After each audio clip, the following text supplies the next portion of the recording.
Manger 5 fruits et légumes par jour, une recommandation connue aujourd'hui de tous, et pourtant les Français de moins de 35 ans mangent 2,5 fois moins de produits frais que les plus de 65 ans. Le public le plus dur à convaincre est les enfants.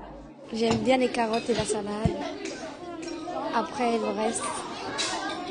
Une perte financière pour la filière et un risque certain pour la santé. À Trappes, 27% des enfants sont touchés par l'obésité, 12 points de plus que la moyenne nationale. Alors, depuis 2 ans, les services municipaux tentent de faire bouger les choses. Cette cantine municipale gère l'ensemble des repas distribués en milieu scolaire, 315 000 couverts à l'année. La consommation de produits frais y a progressé de 20%.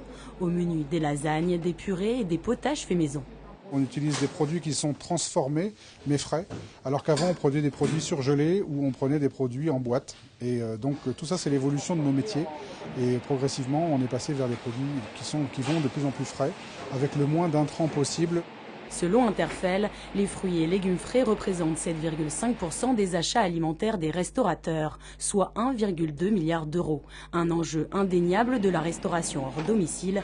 Pour développer ce secteur, il faut viser la jeune génération.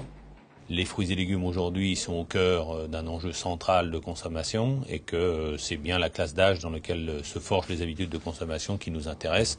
Et bien sûr, la mise en œuvre des produits est déterminante dans leur consommation de demain. Mais difficile de cuisiner comme à la maison en cantine scolaire, cet agent prépare la compote de demain, 1000 pommes pelées pour les centres aérés de mercredi, soit 4 heures de travail. Un coût de main-d'œuvre supplémentaire. Pour y remédier, la ville envisage d'externaliser les tâches de découpe à l'ESAT de Trappes, où les coûts salariaux sont plus faibles. Autre difficulté, faire en sorte que les enfants dépassent leur appréhension, et pour cela, il faut être imaginatif. Pour faire manger du chou rouge, on fait le concours de celui qui a la langue la plus rouge.